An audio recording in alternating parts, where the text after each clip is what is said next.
Good afternoon and good evening to our very distinguished audience spread across the world. As you can see from the screen, we're celebrating this evening a special issue of Art in Translation on Parchment. I'm Ian Boyd-White, as you'll see on the list of names below, and I'm the editor of Art in Translation. Now, Art in Translation is a journal which, as its title suggests, translates and publishes the most important writing from around the world on the visual arts in English translation. It's now in its 14th year and going from strength to strength, and this whole launch is an indication of our strength. There's a bird outside the room I'm in, tweeting away very loudly. And I think it's very happy that we're not talking about the art of feathers, but we're talking about parchment. Now, as an editor, if I were to write a short introduction sheet on how to assemble a standout issue of the journal, I would cite three absolutely essential factors. First of all, you need good texts, which are worthy of translation and publication. Secondly, you need highly skilled translators with a very good understanding of the topic. And thirdly, you need a guest editor, if it's a special issue, who is very well informed, very enthusiastic, and entirely unstoppable. Now, very happily, in the case of our Parchment issue, we have all these essential preconditions. First of all, the texts are extraordinarily interesting, even to someone like me who has no previous understanding at all of the world of Parchment. So I'm speaking as an absolute outsider, but now a highly informed outsider, thanks to the efforts of Caroline, our translators. If you want to read the text, you'll find them open access, and you'll see at the bottom of this screen here the address to get them open access for about a month, thanks to our friends at the publishers, Taylor and Francis Routledge. And we'll put these details also on the website of Art in Translation. So that's the first thing, we got good text. Secondly, we have wonderful translators. Gay, as she always does when confronted by a seriously arcane and difficult text, has produced a fabulous translation. And in this particular case, she's mastered the technical language in a text, Art de faire le Parchemin by de Lalande from 1762, which is an extraordinary achievement as a translator. Her translation is full of the most marvelous technical terms in English, which I'd never seen before ever in English, like whitoya or whiteya. I can't even pronounce some of these words, which is a great word, or scudding knife, or hearse, which is a stretching frame. And my favorite one is muids, which is a measure of 300 pint measures. So one learns so much just from looking at these words. This is extraordinarily hard stuff to translate, and Gay has done an absolutely splendid job. Similarly, Caroline has worked wonders with her German texts, the three German texts, and in particular, the splendidly crazy piece of German scholarship extracted from Wattenbach's book, Pergament, dating from 1896. And she was helped in this task by the Andrew Griebeler, who translated the quotations from Greek and from Latin. Now, I was very pleased in this text, as I'm speaking in Edinburgh, in Scotland, to see that the Scottish monk Sedulius, speaking to a goat in the 9th century, actually said, and I quote, "A scrap of stripped skin may do for lasting fame." So that's terrific. And of course, the Scots are constantly chatting with goats, as you probably know. Caroline also translated from German the two fairly recent texts by Zeger Hendrik de Groot and by Gerhard Mold. And we're delighted that Gerhard is here this evening with us for the launch. So herzlich willkommen to our event this evening. So we have good text, good translators, for our special issue. And all we need now is a dedicated guest editor. And that is exactly what we have with Caroline. Her very first email, in which she asked if Art and Translation would be interested in an issue on Parchment, arrived on June the 20th, 2018, which is exactly 4 years and 1 day ago. And since that first note arrived, we've had the most splendid exchange of ideas. She just said we've had about 600 emails or something, a vast number. And we've an exchange of ideas, anecdotes, and splendid gossip. So she's been an inspirational collaborator and has also become a very good and valued friend. So thank you so much, Caroline, for all your efforts. So for all the above reasons, I'm delighted to be able to hand over to her now as chair of this launch event. So over to Caroline. You'll see the batting order of speakers on the screen, and she will give a short intro each time. Okay, thank you very much.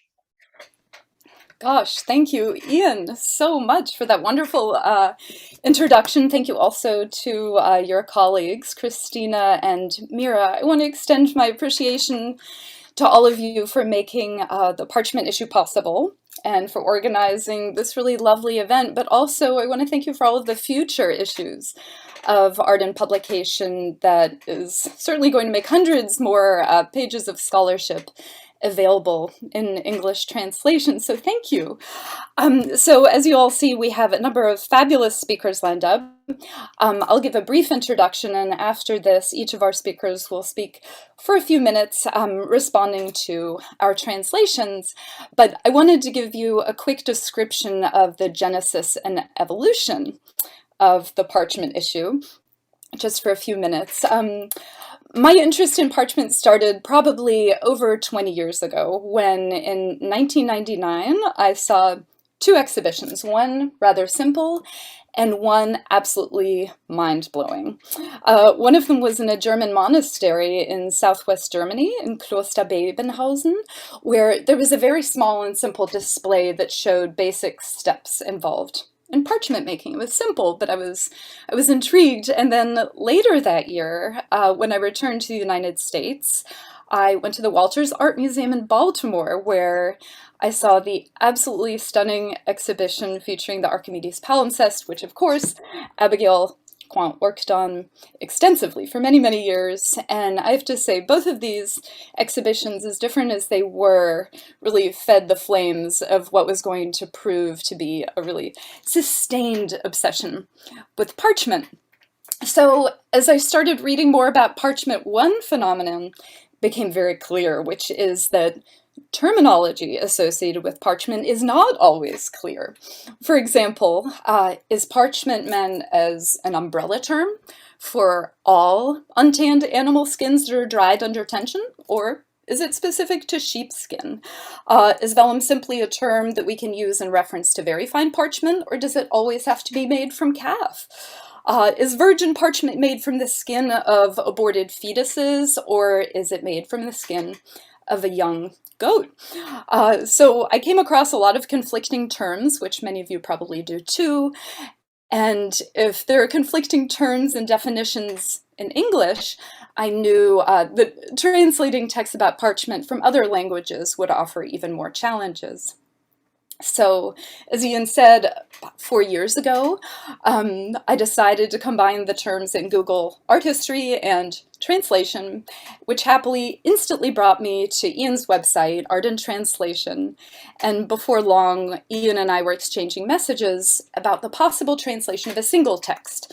But this quickly expanded to dedicating an entire issue of Parchment, of Art and Translation to Parchment, and 4 years later, here we are. So working backwards, the text, there are 4 of them, working backwards from 1991. First, we chose 2 essays written by authors who have extensive practical experience of parchment manufacture, and they were included in Peter Rück's 1991 volume Pergament, which is a collection of 34 essays by different authors in different languages. I went broke finally buying it 2 years ago after resisting, but it's a wonderful volume. So the first one is Henk de Groot's essay that focuses on 3 kinds of thin parchment and how they're made, namely gold beater skin, transparent parchment, and split parchment. Henk, I think you're here, so hello.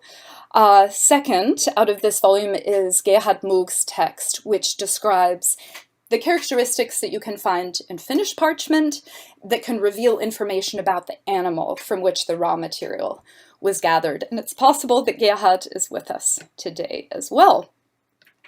So to complement these 2 20th century publications, we thought we'd go with 2 older texts, written not by parchment makers, but by academics.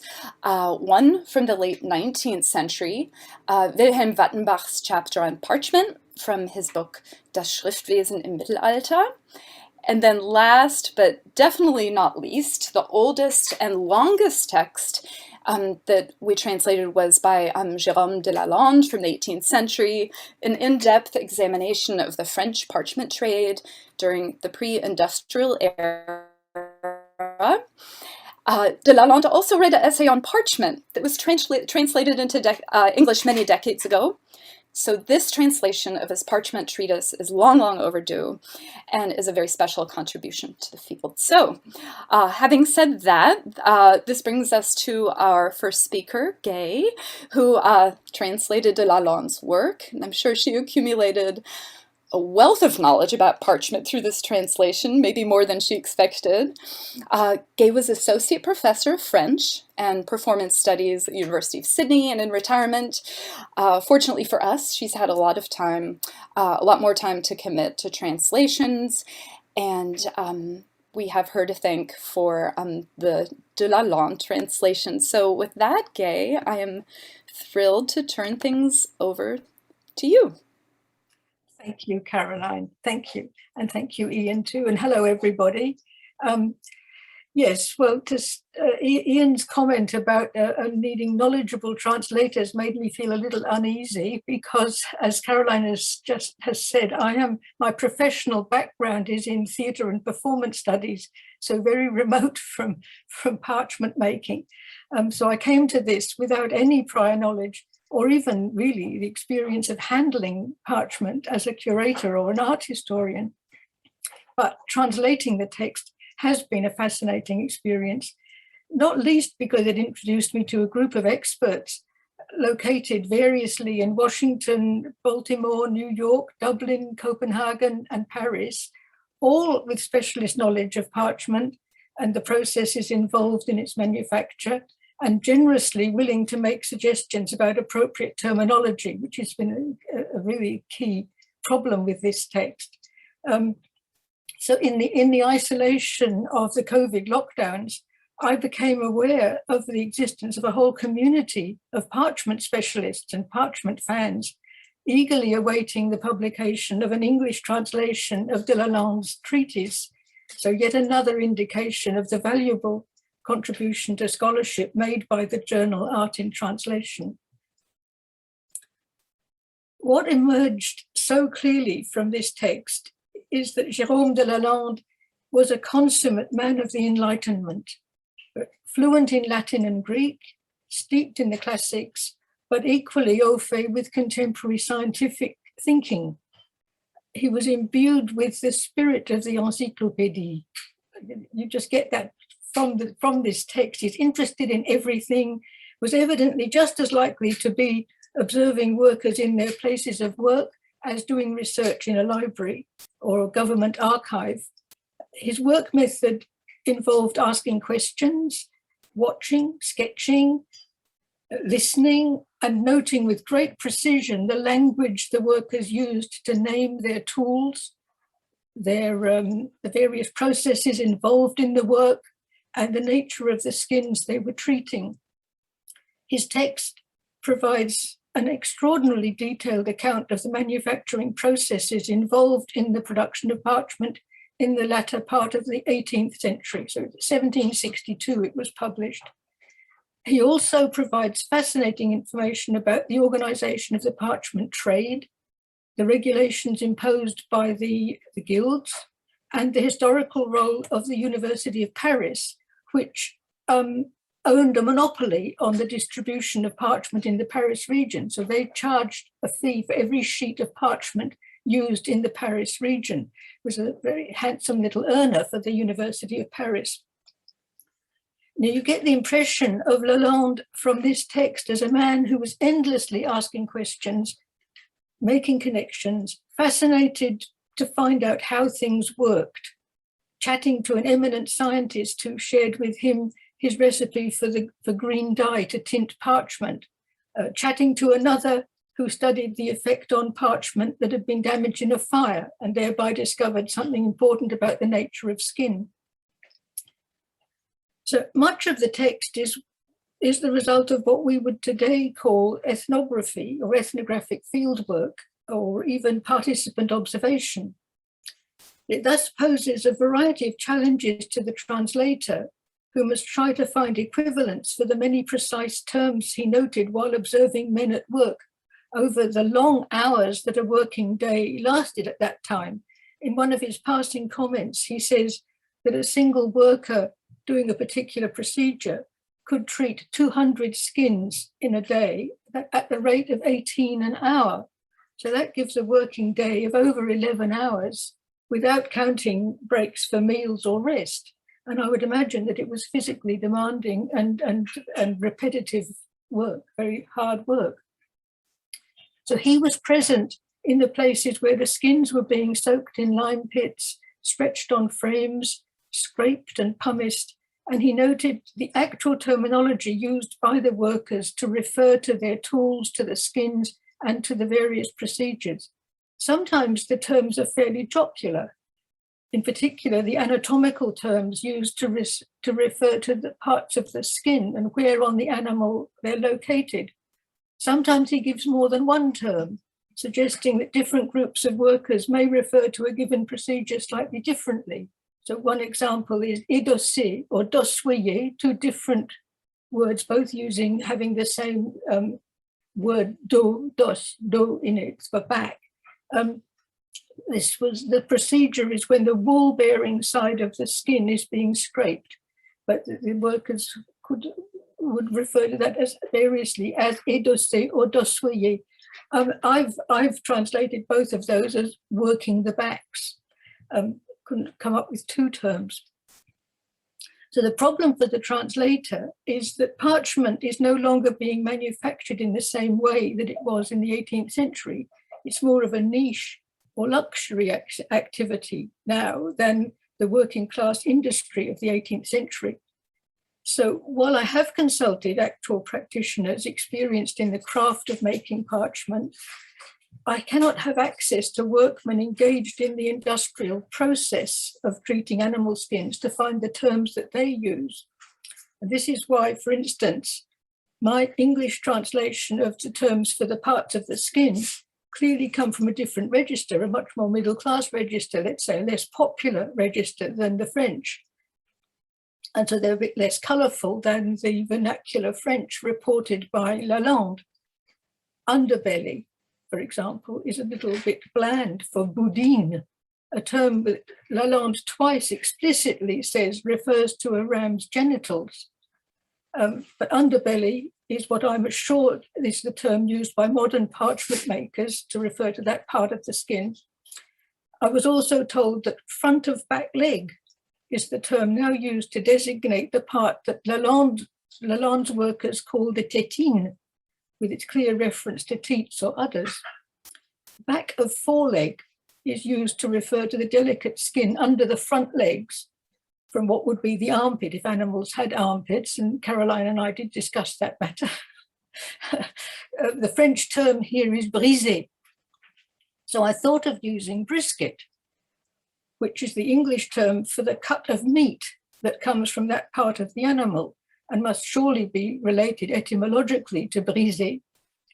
But the term is apparently not used to refer to the skin and is not used at all in the USA. So in the end, I opted for the Latinate axilla. So that the designations are accurate, but as you can see, something is lost. Now, I did read a number of accounts of parchment making, helpfully suggested by the experts consulted by Caroline, but this led to another problem.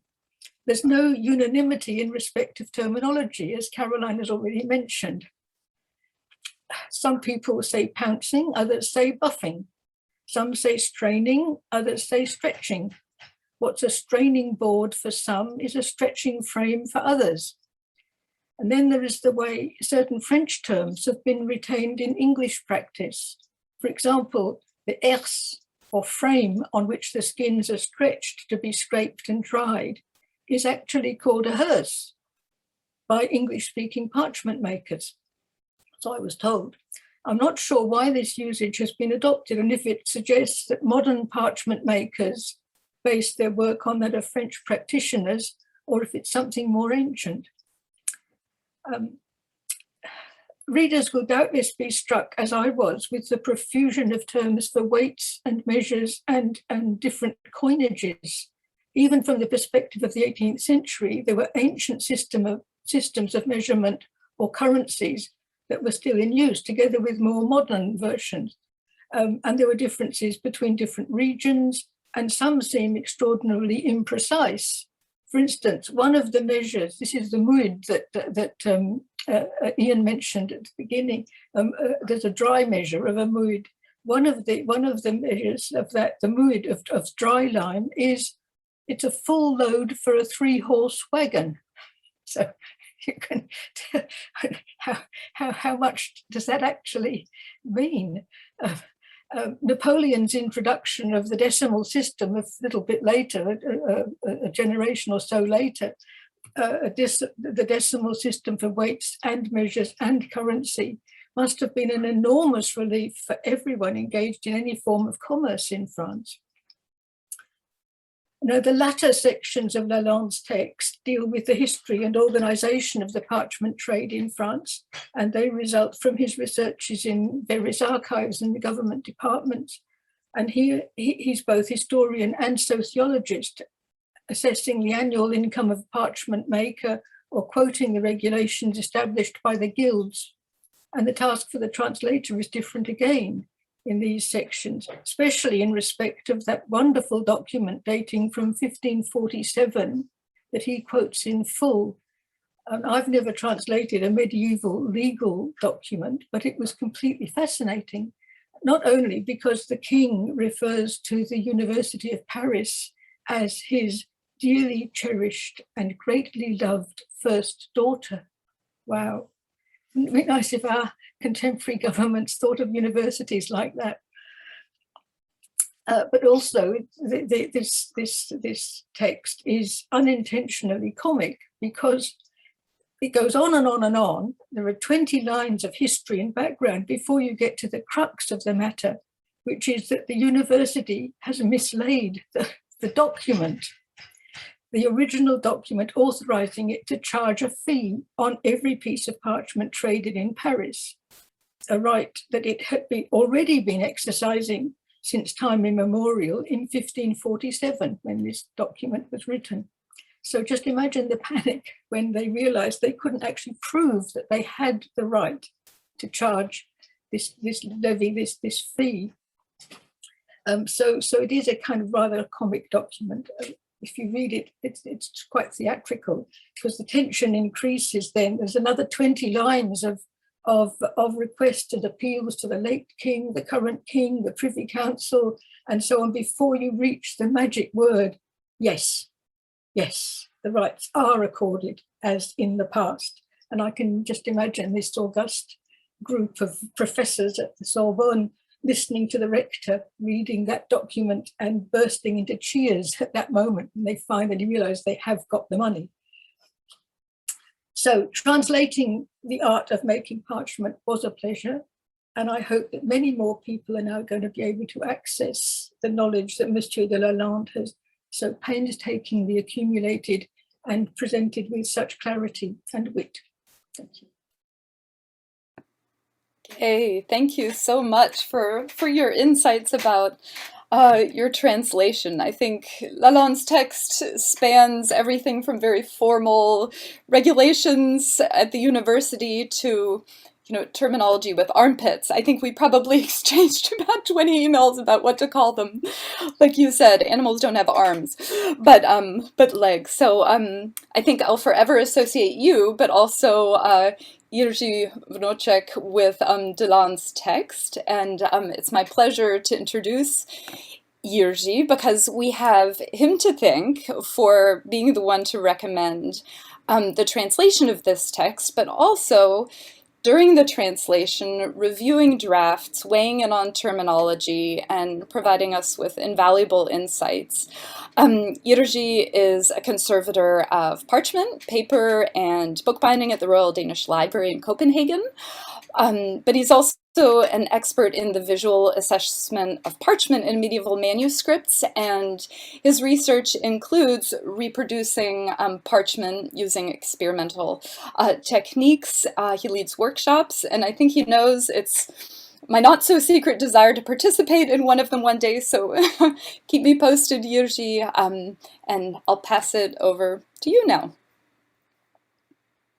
Thank you very much for your kind welcome. I'm very pleased to meet everyone on this chat. And I would just directly say that by publishing of this issue of the art and translation, one of my dreams became true. And that was that Lalonde was translated. Since I started to make a parchment, which is about almost 25 years ago now, I always been only experimenting. I'm not professional like Jesse or maybe like Henk de Groot. I'm just really trying to find out or understand. I remember when I studied with Christopher Clarkson, and I was having an endless question about the parchment. He just said, well, this is job for your whole life. You will, it takes a time, just relax. So I'm relaxing over 22 years and I still feel like I know the fraction.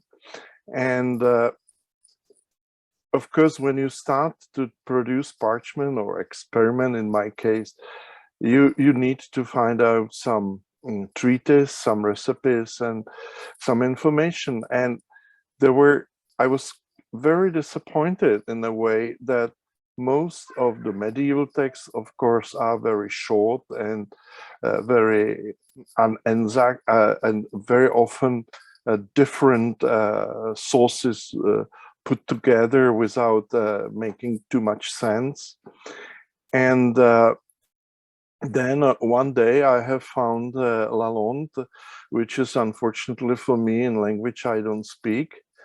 And since that time, all my interns, when they were French, became under the fire that I was asking the specific chapters or to make a resume, because of course I could understand what it's roughly about. However, I need to learn more. And I mean, more I have learned, I became more excited. And then, of course, I should say there are, of course, the part of Lalonde mentioned in various articles. And but what is missing is the context. And that's real power of the Lalonde text, that as Gay said, there is everything you need. It's a bit of history, it's a eyewitness practice, although of course Lalonde complained that they didn't want to tell him too much because they were afraid of the tax lawyers, that they might earn too much money and pay more. And so he was very much complaining, and it's clear they didn't tell him everything. However, if you compare this with the various fraction of the text in the various books, now I'm speaking about the modern writers who writes about the history of manuscripts and parchment, which is always a very small part, you can see how misleading how many misleading information appears in these texts. And the reason for that is, I believe, was mostly that they only pick up some information without the real context. So we've been misled with information like all the manuscripts are written on vellum, for example. And if you look still in some of the catalogs of the large libraries, you can find out the manuscripts are on vellum, although perhaps 2/3 of them are written on a sheep parchment and not calf parchment.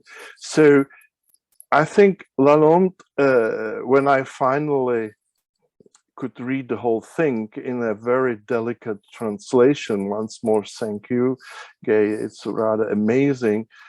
I have find out all these details, and what is important to stress right away, it's mostly about the production of sheep parchment. And the calf parchment, this so-called famous vellum, is only mentioned as a very specific type of parchment, of course, made for the manuscripts. But that's exactly what I like. Lalonde described the drums, the parchment for the head drums, all kinds of different use. So then I have to say one thing, that I feel rather bit guilty, because I think that most of the people who will read Lalonde text, it will not make sense of that to them. It will make sense to people like Jesse or Hank or the others, maybe Sarah, who really did parchment, or who had the experience of or Abigail, of course, experience of making parchment, because there are so many hidden knowledge and information which you can't understand without the practical experiment making of the parchment. So I feel a little bit that it might cause actually more damage maybe in academic circles, because some of the things are really hard to understand. But of course, it will take some time. There will be questions and so on.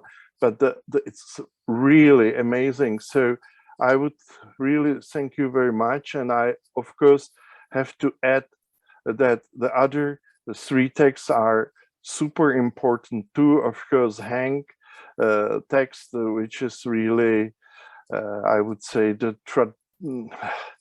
traditional, although that's not the right word. Anyway, it's a famous text.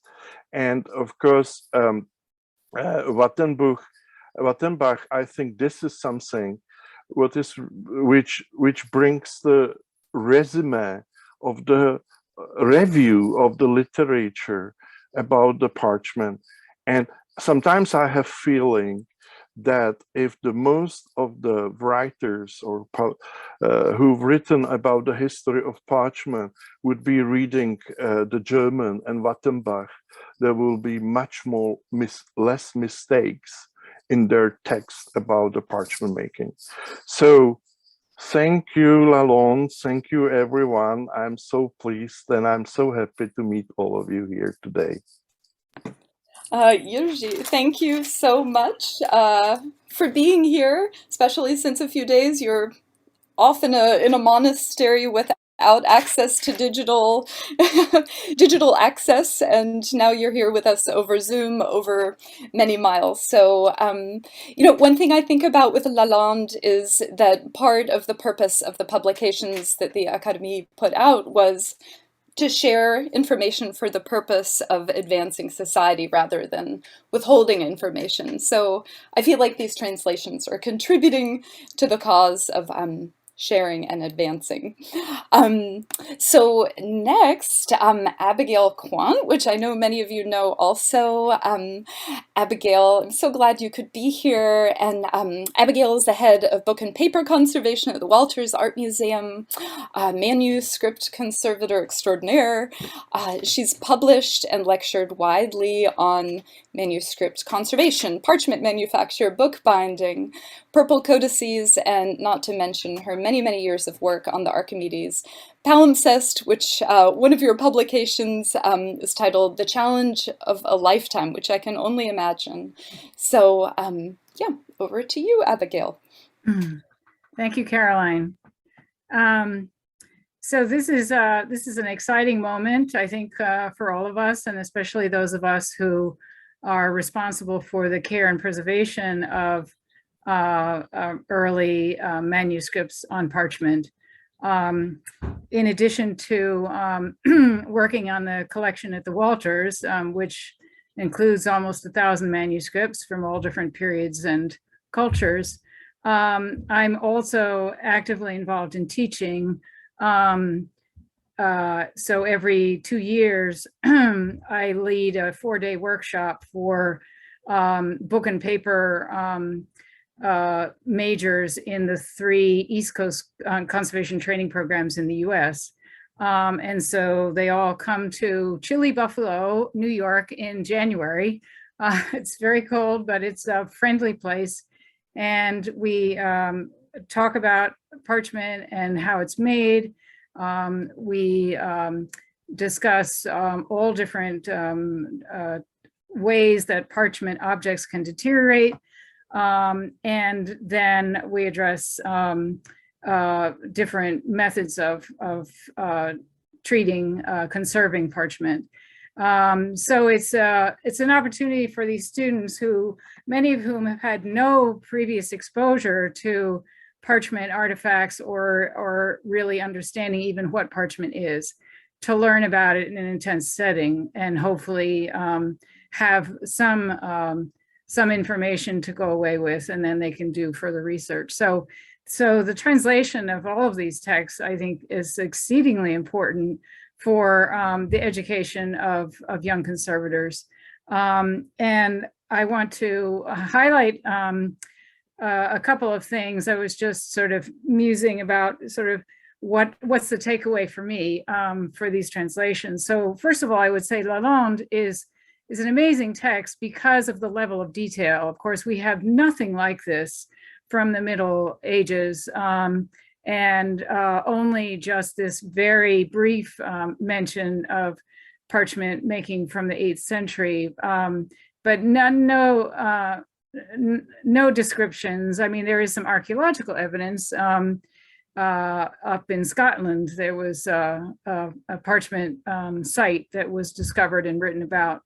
So that's very useful. But the level of detail that Lalande goes into describing the different steps in the process, the tools, the techniques, is extremely useful. And I think that probably for me, one of the most valuable texts translated, it's brief, but was by Gerhard Muug. And I struggled with the German. I have a copy of the publication Pergament, and I, of course, could read the diagrams easily enough and sort of picking out words, but German is still a bit of a mysterious language for me. So it was extremely helpful to have that translated, and I think I will be using it regularly for teaching. I think the takeaways there would be just the understanding of the differences between the different types of animals, and how the skin is actually structured, discussing the hair, the distribution of the hair, the different features of the different 3 principal animal types that are used to make parchment, that is calves, goats, and sheep. So that's a very useful text. I've known Henk de Groot for probably at least 25 years. He's a dear friend and has been extremely generous. I visited him multiple times at his home in Rotterdam, where he makes parchment on the upper floor of his house, and his very narrow house, I should say. But having his article translated, I think, was be very useful. Of course, gold beater skin, which is discussed in the article, has traditionally been used for parchment repair. for centuries. It's not so much used today.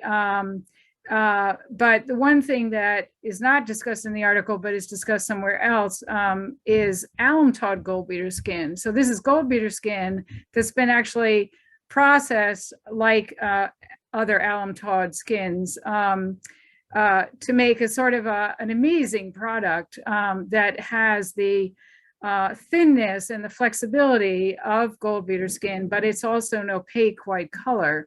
So it works very well as a substitute for modern parchment for doing repair, because it doesn't have the tension that modern parchment does, and it won't put stress on a deteriorated manuscript folio that you want to reinforce.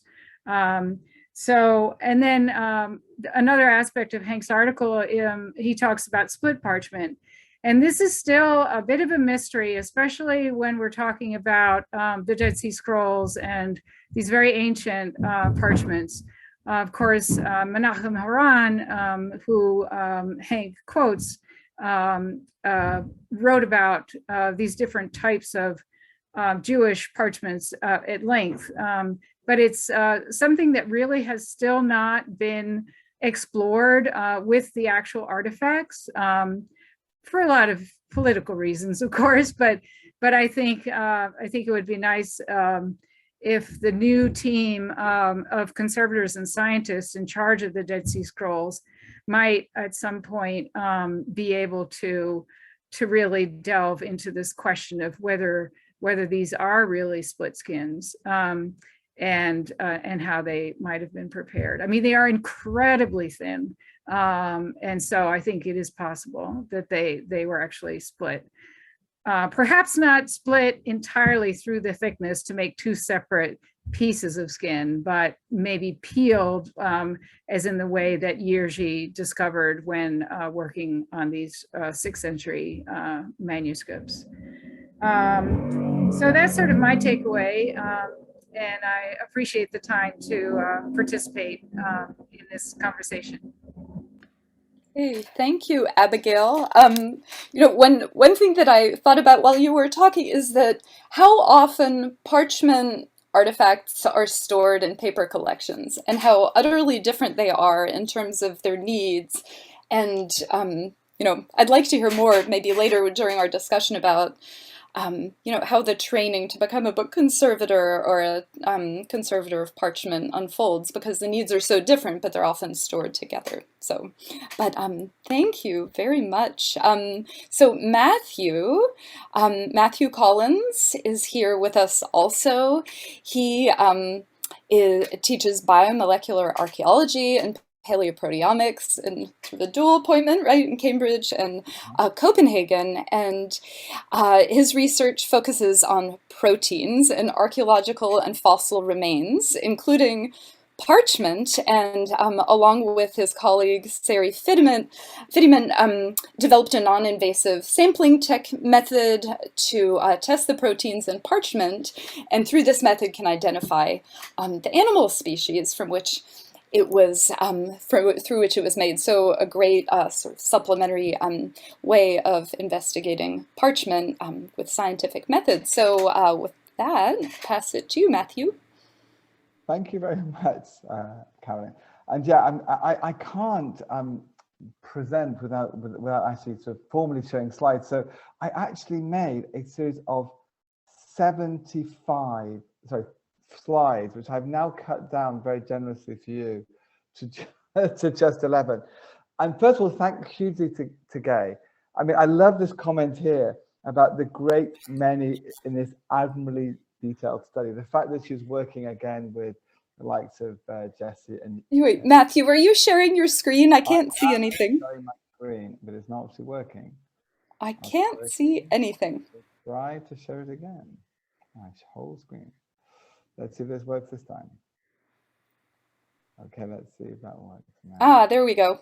Yeah, and so thank you very much for that. And I've cut down to say a few things. One is, I love this tale of greasy skin. And what I like about this, I've talked to Jesse about this, the problem with sheepskin, and Lalonde we're talking about here. Lalonde is a wonderfully detailed study. We've looked for other examples, There's a report from Royal Society a century earlier, but it's only 3 pages long, and very much unlike Lalonde. And what I've loved about this is the fact he actually talks about the methodology, and then he explains how this can be moved. And here we see again a fact that they're actually starting to strip away one of the sides of the sheepskin, and points out that this, although it's very useful, is not known to the Parisian parchment scrapers. The idea about the craft skills being not shared generally, and Lalonde trying to learn more about them. And then Illugi has mentioned the fact that he clearly didn't get all the information. They wanted to keep things quiet. One of the things I discussed with a few people, like Jesse and others, was this image, which is showing a monkey apparently perhaps beating a metal breastplate and pouncing or using pumice on parchment. And I asked the question, is this because it's a very boring, tedious task? And what we learned from Lalonde is no, one man can pounce a very large number of skins in a single day. And it's this kind of little detail that takes me from my naive explanation and hearing actually this is a rapid process.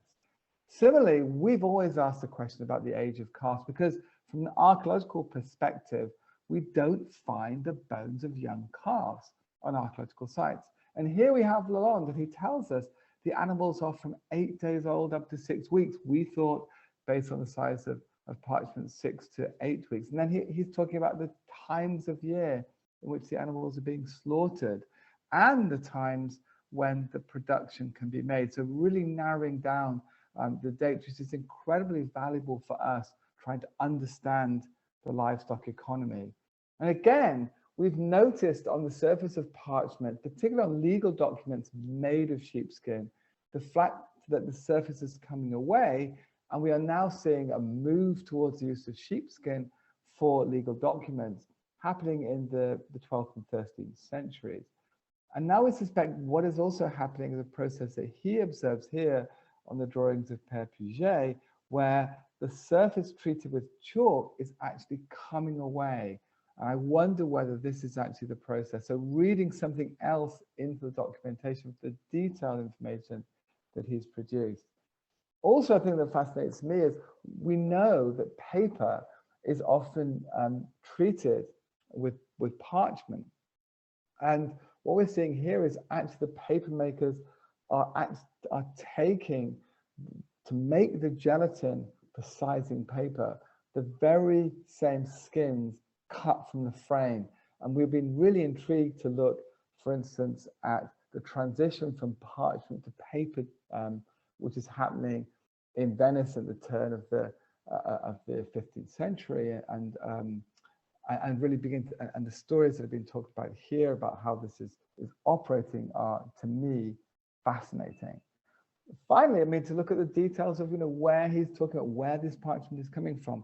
In blue, we have the spots where the parchment is being sourced around Paris. And he talks, one thing that strikes me, he doesn't mention salt and salted skins. He talks about the movement of these skins. And for instance, it's really striking to work out the number of bales of parchment, which is equivalent to according to my calculation, 4 million annals per year becoming parchment, and Troyes producing over 60,000 skins itself. And the fact that a single workman is able to prepare about 6,000 skins a year. He does mention if they don't have time for breaks. So, I mean, to me, I found this whole, the land is just wonderfully rich in things that I've wanted to know about for so long. And so thank you so much to Gay. And I think many other scholars reading through this will find these little comments and side notes that he has made really begin to illuminate our understanding of this process, which has been often hidden by the very nature of the craft production itself and craft knowledge, which is not widely shared. So thank you very much to the whole team for making these 4 wonderful texts available. Thank you. Thank you, Matthew. It makes me think about all of the byproducts of parchment production, from the scrapings to the adhesives to all the water that's used in lime. I mean, you end up with this often, not always beautiful sheet, but then all of the stuff that's associated with it, which I think a lot of the texts that were translated capture. So we have one more speaker, and I should say afterwards we're going to have time for Q&A for about half an hour, so anybody is welcome to go ahead and put a question in the chat, or afterwards you can just raise your hand and I'll call on you if you feel bold. Last but not least, Megan McNamee. Megan is a lecturer in pre-modern art, 500 to 1500 at the University of Edinburgh. She has a background in fine art and art history, and one of her many, many interests focuses on the late medieval practice of folding, in particular folded almanacs, or small portable booklets containing practical information for use throughout the year.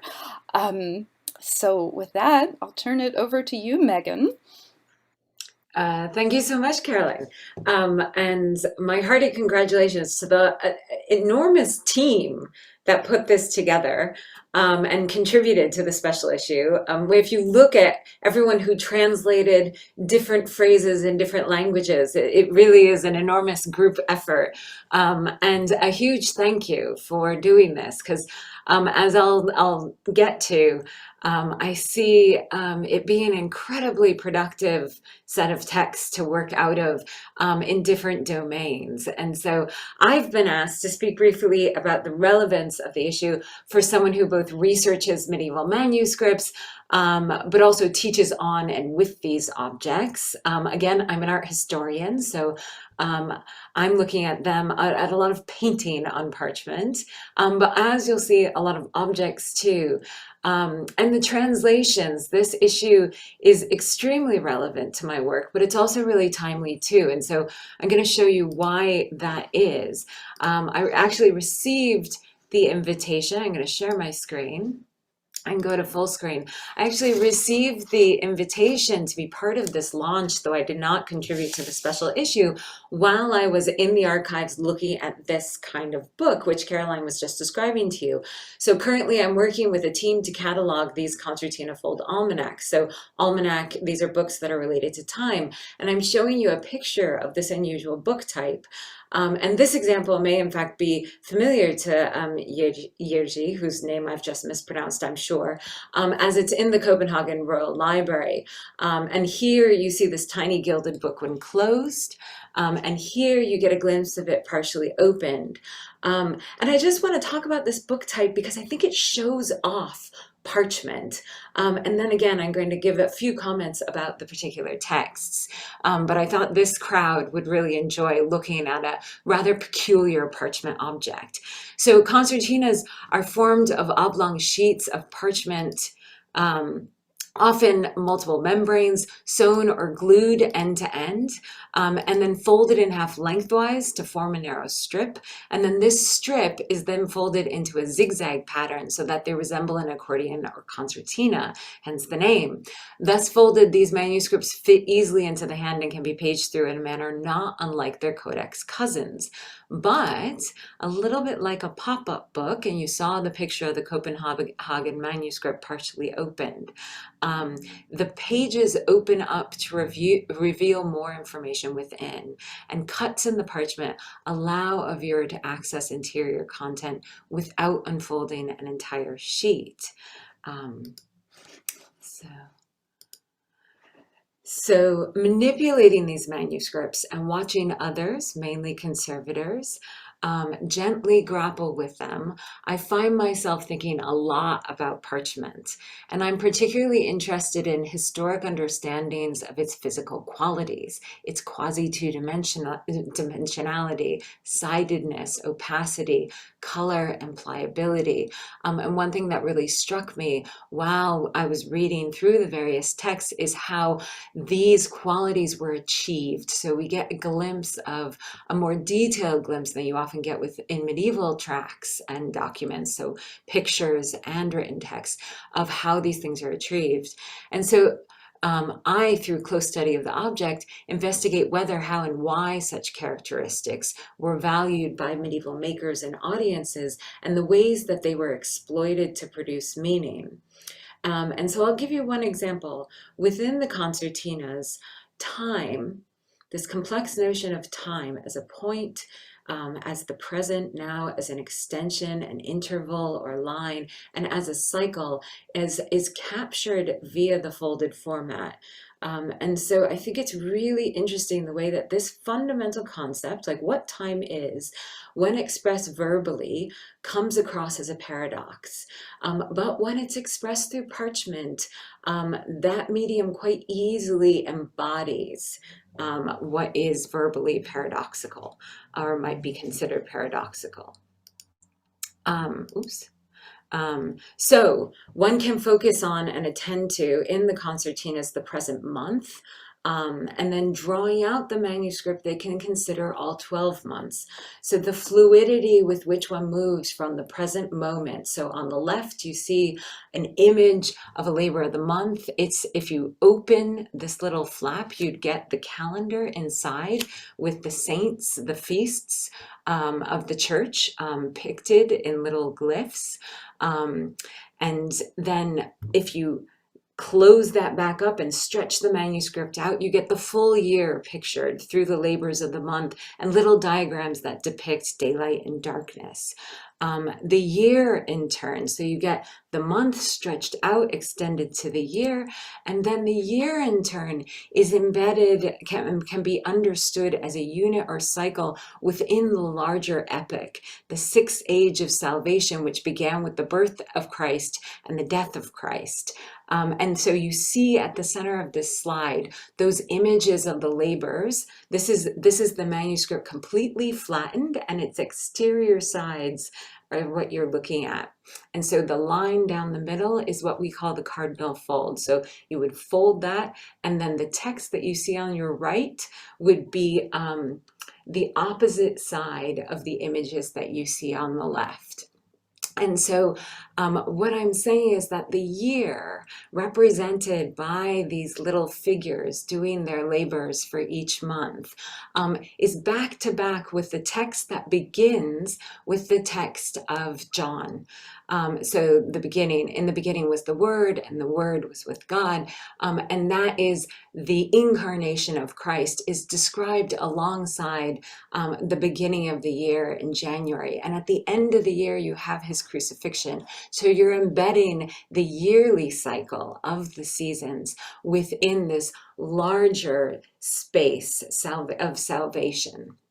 And then if you were to roll this up, that image of the crucifixion would wrap around the entire bundle.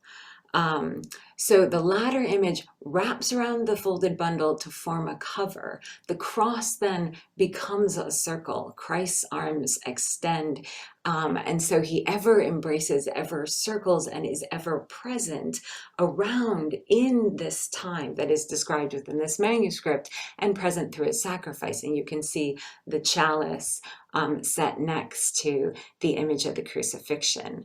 And I could go on. There's so much more to say about these manuscripts, but the point I want to make here is that the concertinas really reveal and remind us of the expressive potentials and possibilities of parchment, how its flexibility, how it can be creased, wrapped, or rolled, its lightness. These were objects that were probably worn on the body, its durability. Some of these have tables that indicate that they were meant to be used for about 15 to 20 years. The ease with which this material can be cut, so making it you could have different sized compartments to fit different kinds of material. And the way its surface welcomes and holds pigment, gold leaf, and ink, how all of these qualities make it a truly extraordinary support. And indeed, it makes me rethink and appreciate that role or very notion of support. So similarly, I'll stop sharing my screen.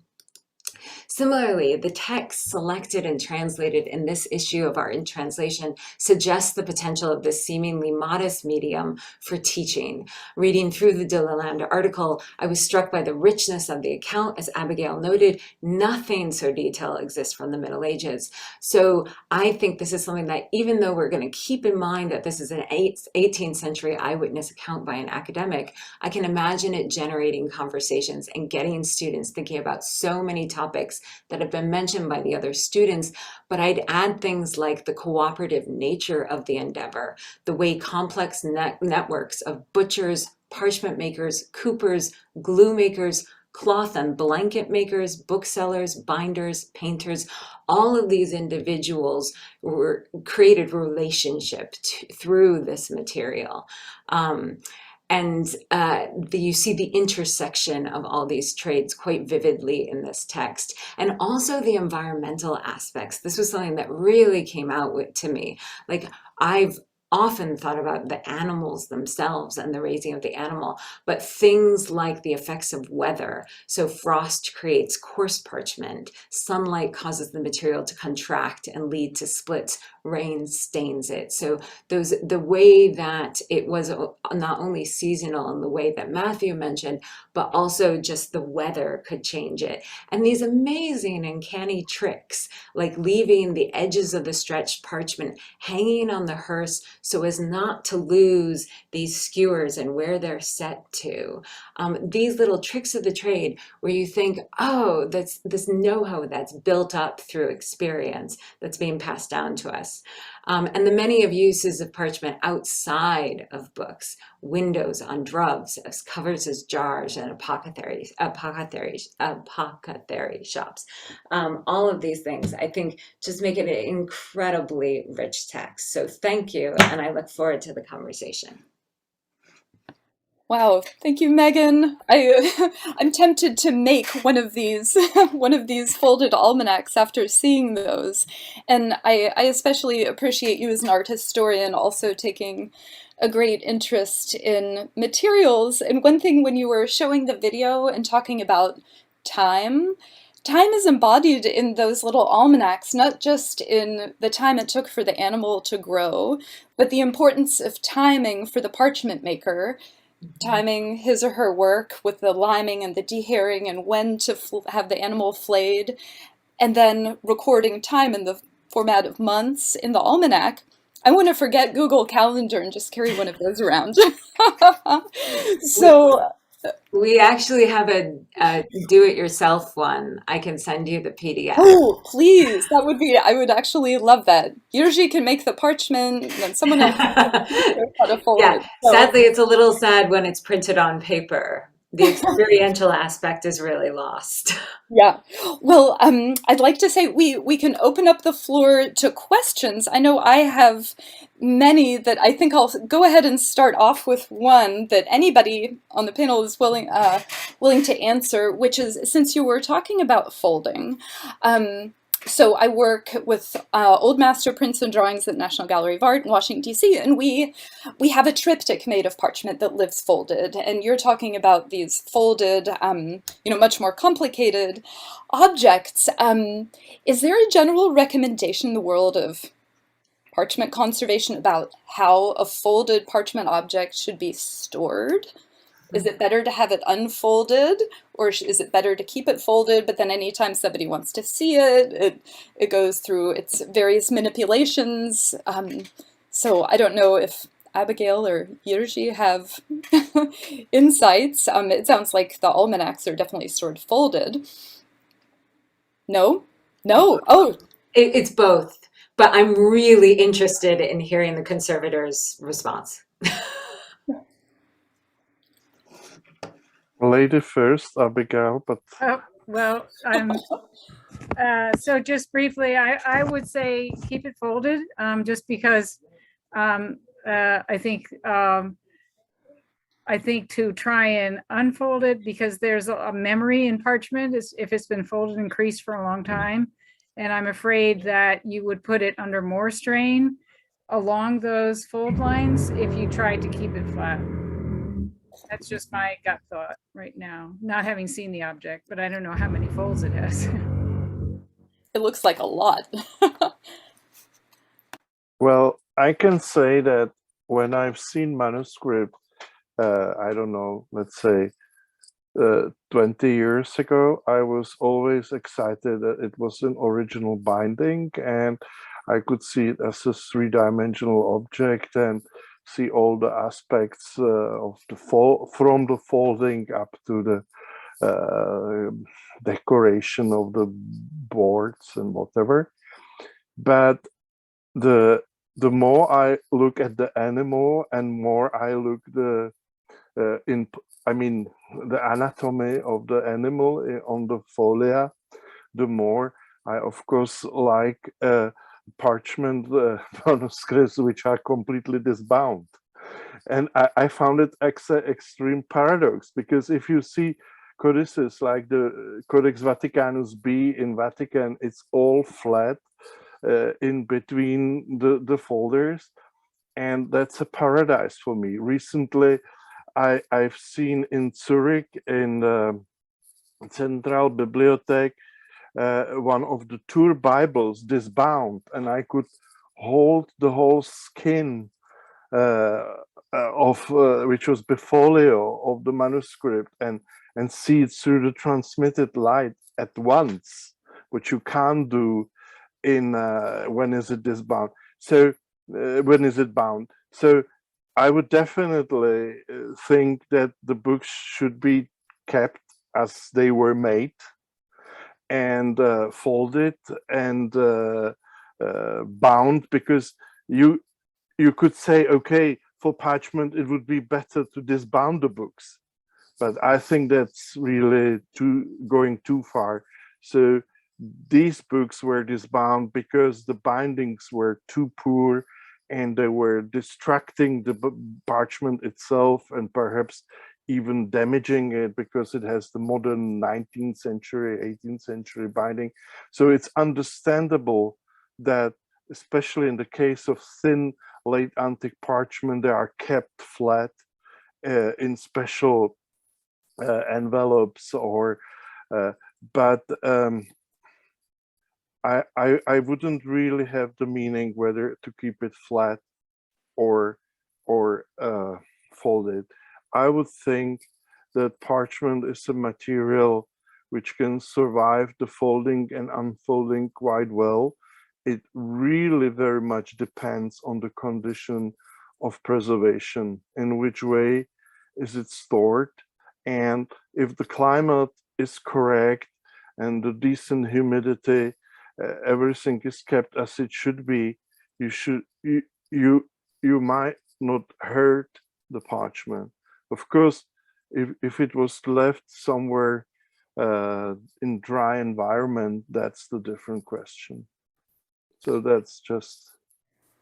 Yeah, and I think it's always important in art collections to respect the original context of an artifact, if at all possible. So if it was meant to be folded and that's part of the experience, you might want to respect that. But Jiří, you were mentioning late antique artifacts, parchment, and I was reading about the Vienna Genesis. And Matthew, I wanted to ask if you might talk about the surprising results that came out of doing the proteomic testing to determine the species on those pages, because from what I read, some of them ended up being not completely conclusive because of parchment glue or other coatings.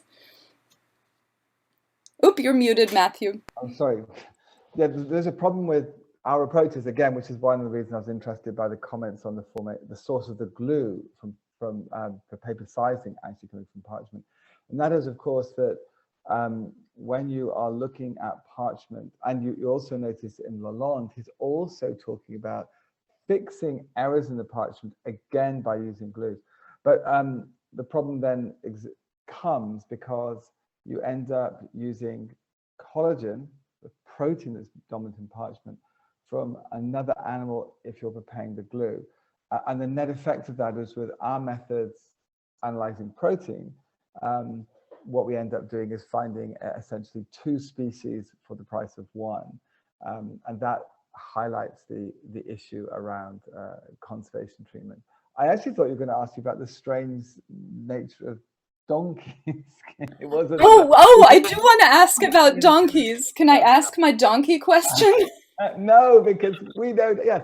Well, and that's one of the extraordinary things, as you mentioned in Lalonde, the fact that wolf skin makes the best sound for drums, and the fact that the range of different animals, really quite a surprising range of animals that are actually reported whose skins are used for parchment, not for manuscripts, but for other sorts of parchment, for various inserts, for clothing, for drum making, which you mentioned particularly. Yeah, the donkey skin was a surprise, and the fact that donkeys kept turning up in all the different documents that were raised.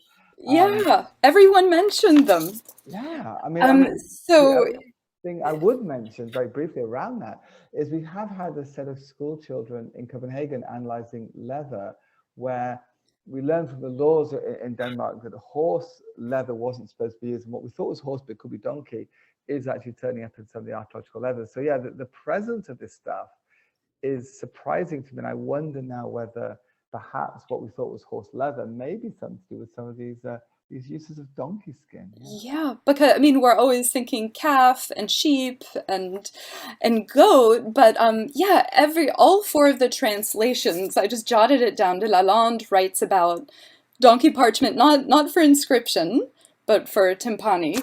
Wattenbach writes that it's totally absurd to imagine that anyone would have used donkey parchment. He was like very disparaging of that practice and saying it's ridiculous to even suggest that.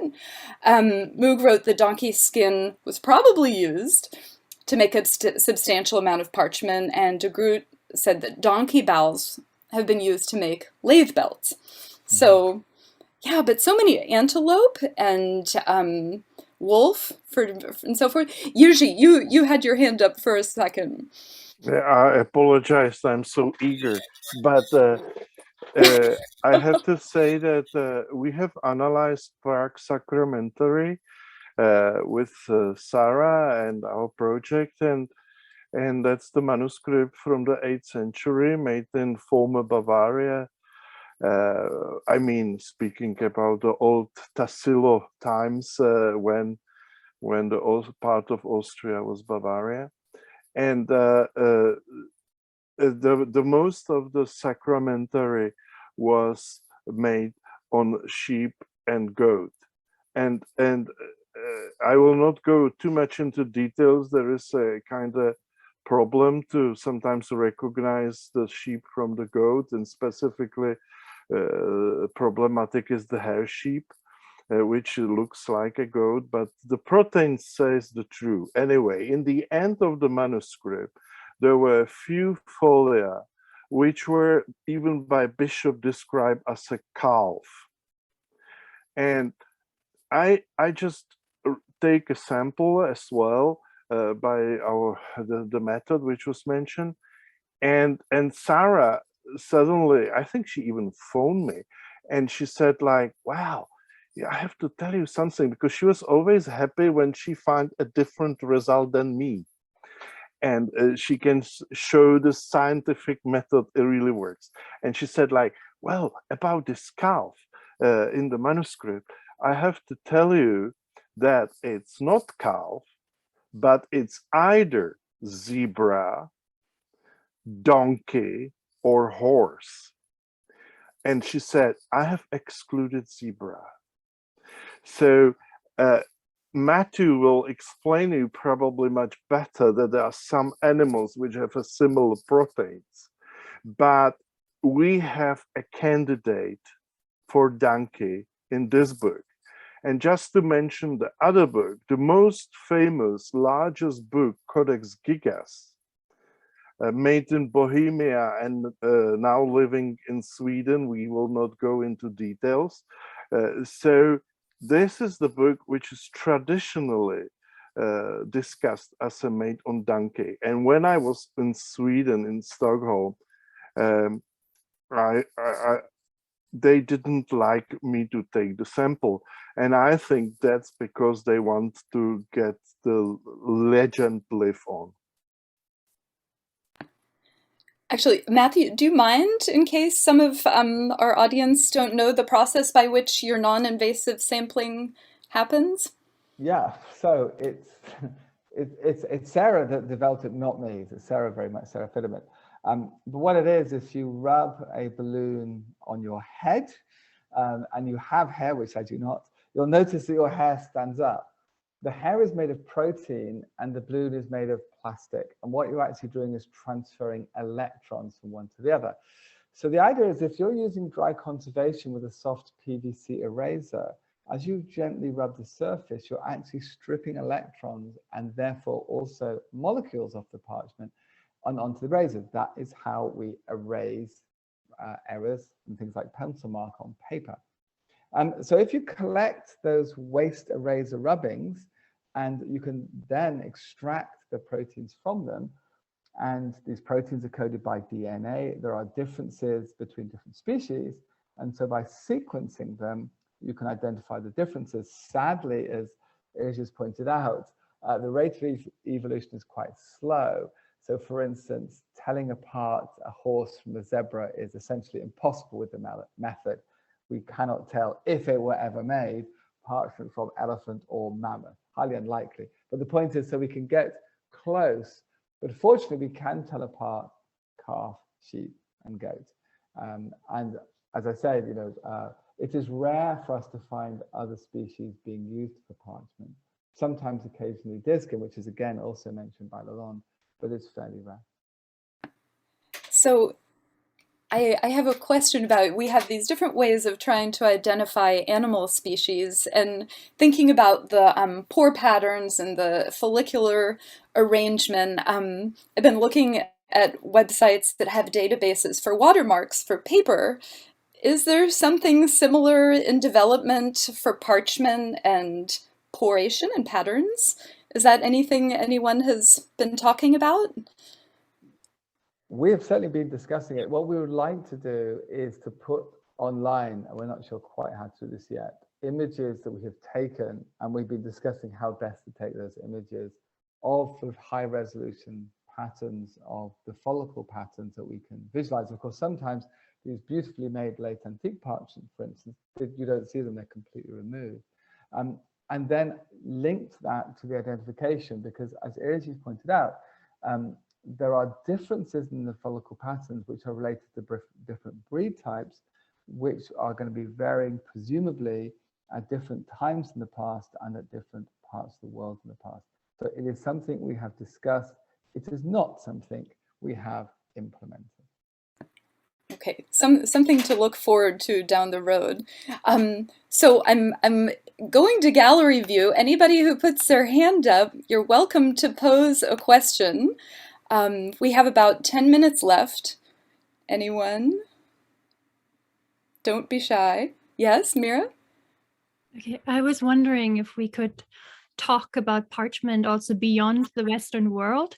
So in the Islamic world, parchment, so I'm not a historian of parchment, but as far as I understand as a historian of Islamic art, parchment was in the Islamic world, it was especially popular very early, so from the 7th through the 10th century, which is a little bit different than in the West, where it was very popular during a later time.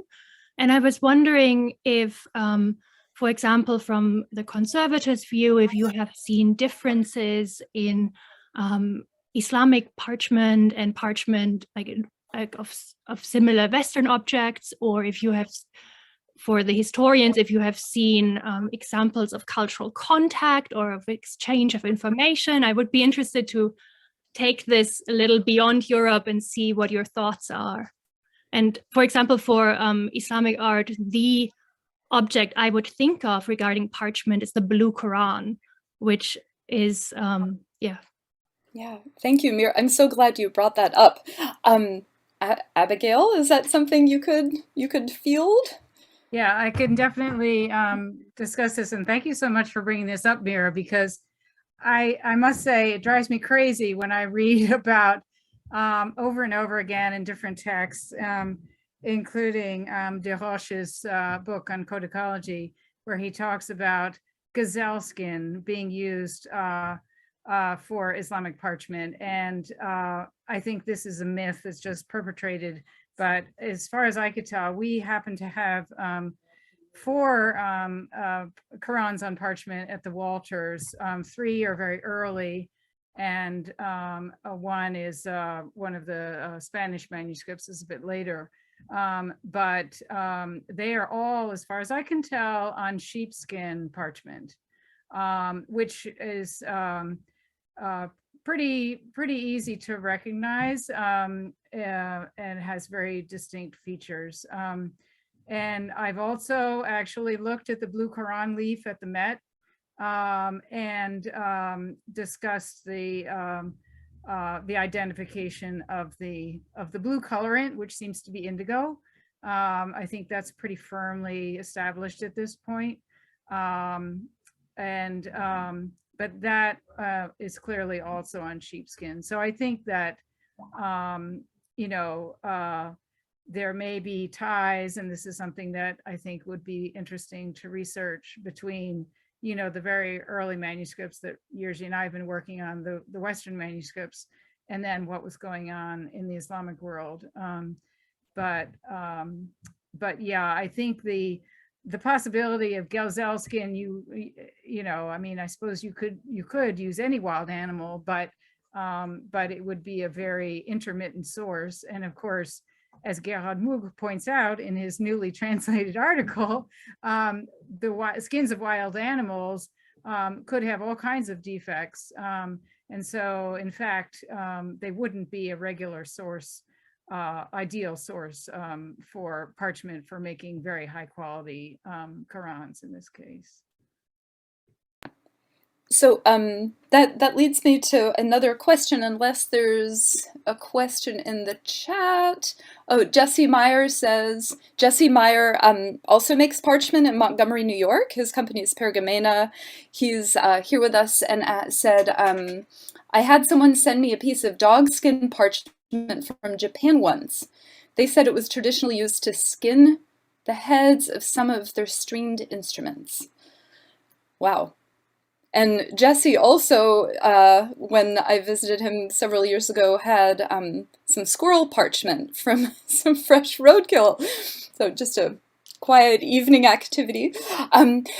So Abigail, you mentioned dyeing parchment. Again, with the Vienna Genesis, in your publication, you talked about how it would have been, the parchment would have been made on the frame, taken off, dyed, and then re-stretched, and that resulted in some transparency, which made me think of Henk de Groot's descriptions of why transparency happens in parchment making. Is that something Jirgi could describe, how the purple parchment, or maybe dyeing of any parchment, unfolds? Because that was new to me. I hadn't read that before. Well, when we look at the Vienna Genesis, we have noticed clearly that there on the edges are possible to see the traces from the pinholes that the parchment after dyeing was restretched, similarly as palimpsest, I expect. Because when it's wetted, when the wetted method is used, you have to restretch the parchment. But you know, this is a very interesting point, that the late antique parchment or purple parchment, if it's the sheepskin, it can be very easily colored, and the dye penetrates through the whole thickness of the skin. And it also dry very fast. So when it's spin, it's dry almost immediately, because the parchment, we are talking about something like 0.100 or even 0.050 of millimeter. So this is very thin. But what is much more interesting is that in Carolingian period, they were trying to reproduce that with the calf parchment. And that was the moment when they get these transparent skins, because the calf parchment is much more stronger, And if you dive it or spray it with the color or whatever way you apply, you first the color doesn't penetrate through. It's always only surface coloring. And second, the calfskin is so strong that if you pin it, it gets shrunk, and by this way it became transparent. So I mean, the evidence is about this is in Stockholm Codex Aureus, which both me and Abigail have seen. There are the pinholes in one of the edges, even preserved the whole pinholes. In the Genesis, we have only the part of the shadows from that process. But if you look at the one of the most famous Carolingian manuscript, which is in Vienna in Kunsthistorische Museum, the Codex of Charlemagne, they have dyed the different colors, but one color, for example, show the differences because the way how it was stretched, some of them became transparent and the color is different, and so on. So it's a whole mixture of I would call it the different several attempts to color the parchment, which in the end makes a nice result because the book is very colorful. But it's nothing to compare with the regularity of the thin sheep dyed parchment as we could see it in the Vienna Genesis, for example, or Zurich Psalter or Anne. Yeah, it sounds like it was a very consistently chosen skins for the Vienna Genesis to produce something that was so, well, as perfect as it could be. Yeah, and many other 6th century manuscripts. So it's not unique to that manuscript by all means, but it's definitely more unique to the period. But yes, as Jiří says, and I'm just wondering now actually whether that might explain, so the difference between dyeing calfskin might explain the presence of another dye. So the principal dye is orchil, which is a lichen that's been securely identified in hundreds of manuscripts analyzed by Maurizio Ceto and published by him, but there's also a second dye, folium, that he identified in a number of manuscripts. So I hadn't thought about this before, but maybe that might, the presence of a second dye might explain some frustration on the part of the dyers to get an even color, to use a second dye. I don't know. So we're getting close to time here. We have one comment from Lara Artemis. I think Lalonde mentions pastel painters prefer the hair side and miniaturists prefer the flesh side. Much of this is really true through the ages of painting images on parchment. As my experience spots hair side mostly for at least larger paintings on parchment, in particular Byzantine. Also, Gregory's rule and all that comes into it at some point.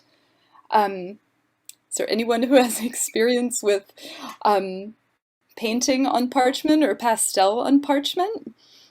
Sorry, I think it's probably a bit late in the day to be to probably be going through that now, but it's certainly something I spotted Lalonde mentioning quite early on, and I've kind of stuck to it I'm a parchment conservator myself. I've stuck to it as a rule in my head, but it's interesting. I would be interested to see some point what other people are thinking about this, because as you handle parchment through the years and you're looking at specific systems like Gregory's rule and so on, you sort of start to see very different approaches and thinking. She's got his hand up. I knew he would, so there you are. Someone has a hand up. Who? If you feel free to just jump in. I don't see any hands up, but Jiří? I just want to briefly answer this because I just seen the Codex Millenarius in Kremminster, which is the 8th century manuscript, mostly sheep and goat, and you can see, the different situation is if you are talking really about pastels on painting, that means it's painted from on one side. So you have the possibility to make a choice, do it flesh side or the hair side.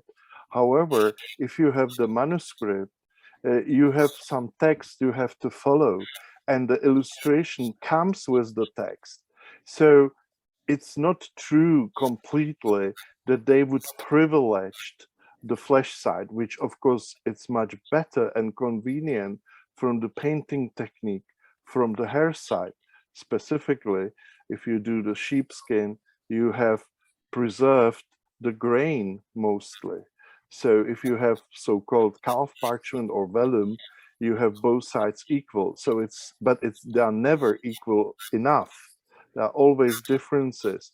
So Gregory rule, not Gregory rule, whatever you have, you simply have the choir and you have the text to fit in. And as you start to write, you have the passage where you left for the illustration. And honestly, they didn't care whether it's the flesh side and the hair side. However, if it comes to the full-size illumination, they've been able, and that was possible to see in Codex Millenarius, restructured the Gregory rule in a way. They would stick, Jerzy. They would stick things together. They would stick pages together. No. That's the other manuscript. But they have, they break the Gregory rule. So it's not flesh side, hair side, hair side. But they change the choir structure in a way so all the full size illustration on the beginning of each gospel were painting on the flesh side. Okay. But the rest of the book is again completely following the Gregory rule.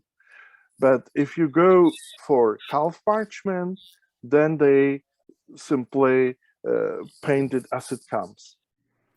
And very often, actually, some of the major illustrations are even painted on defected pages with the holes.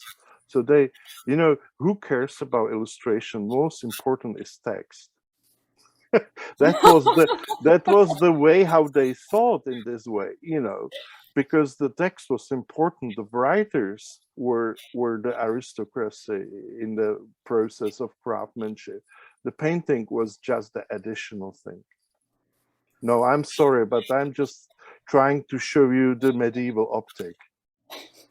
Let's say until 12th century. I was going to say 12th century, it changes slightly, Jerzy. And I think that's what we're experiencing as we're looking at manuscripts in our collections at the moment, especially those larger sheets. Yeah, I just wanted to also add that I think de Lalande is actually referring to portrait miniature painters, not manuscript illuminators, when he's talking about miniatures. Yeah. So, I think that makes total sense. Also, the flesh side was whiter, typically. It can be a subtle difference, but yes. And Ethiopian manuscripts, the scrolls are all written on the flesh side. And I think because it was a whiter surface. So yeah, but I think he's referring to portrait miniatures. We have one more question that's come in, and I think after that we'll wrap it up. Here from Elsa Maria, I'm going to mispronounce your name. Do you want to just ask your question? Unmute and ask your question. Okay. Can you hear me? Well, I don't speak very well English, so okay. I'm asking how the parchment can be preserved in the library environment. Because we don't know if it needs to be hydrated or if needs something to still unless drier, not so drier. I don't know how to say that. Sorry. No, that's perfect. So you were asking how to preserve parchment best, and yes, you're asking about hydrating it with wax or another product. Yes. I don't think so, but Abigail can. Yeah, I can just address that question. So So the important thing is not to put anything on the surface of the parchment, because you will alter its original appearance and cause more problems. So the first thing, obviously, as much as possible, is to have a stable environment with ideally something around 50% relative humidity. And also, I think you can't leave parchment out in the open because it will move, it will contract with even tiny changes in the relative humidity and temperature. So it needs to be kept under slight pressure, either in, if it's a book, keep it in a box. If it's a single leaf, keep it in a mat. And try and keep the environment as stable as possible, but don't put anything on the surface, because you will alter it forever. You can't take that wax off. So, yeah. Okay, thank you. Thank You're you very welcome. much.